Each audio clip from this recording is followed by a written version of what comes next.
Assalamualaikum warahmatullahi wabarakatuh. Di tugas satu ini saya akan menceritakan secara singkat kondisi dan penerapan Pancasila dengan fokus perkembangan Pancasila dalam konteks sejarah dari masa ke masa.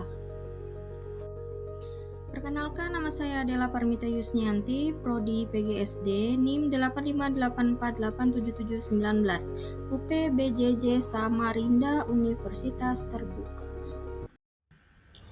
Yang pertama, masa awal kemerdekaan, tahun 1945 sampai 1950.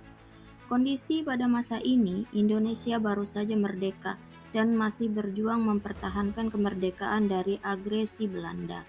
Sistem pemerintahan belum stabil dan terjadi berbagai pergolakan politik. Penerapan Pancasila di masa ini, Pancasila dijadikan sebagai dasar negara dan panduan moral bangsa. Namun, penerapan nilai-nilai Pancasila belum optimal karena fokus utama adalah mempertahankan kemerdekaan. Yang kedua, masa Republik Indonesia Serikat atau RIS tahun 1949 sampai 1950. Kondisi di masa ini sebagai hasil dari konferensi meja bundar, Indonesia berubah menjadi negara federasi dengan nama Republik Indonesia Serikat atau RIS.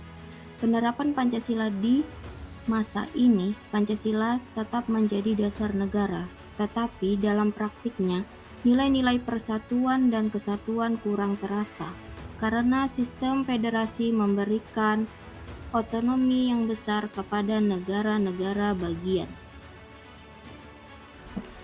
Ketiga, masa demokrasi terpimpin tahun 1959 sampai 1966. Kondisi masa ini ditandai dengan dominasi kekuasaan Presiden Soekarno. Soekarno memperkenalkan konsep demokrasi terpimpin sebagai upaya untuk menstabilkan politik.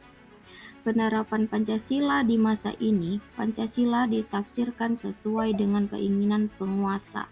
Konsep Nasakom, nasionalisme, agama, komunisme, diperkenalkan sebagai upaya untuk mempersatukan berbagai kekuatan politik, namun hal ini justru menimbulkan konflik dan ketegangan politik.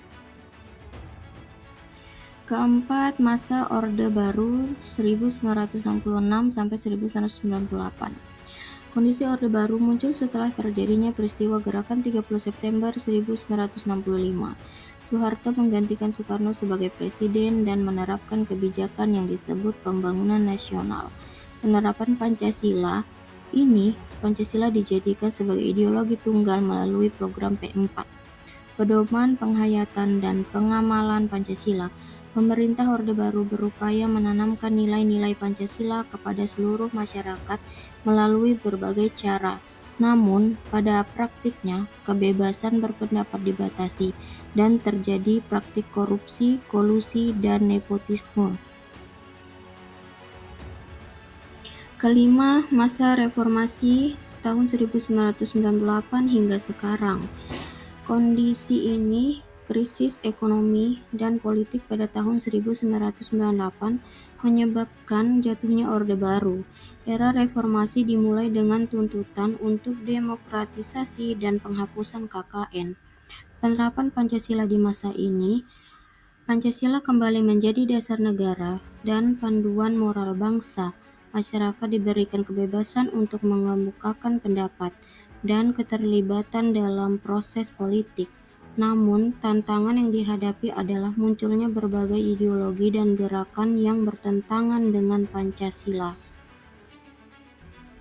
Demikian yang saya sampaikan. Wassalamualaikum warahmatullahi wabarakatuh. Terima kasih.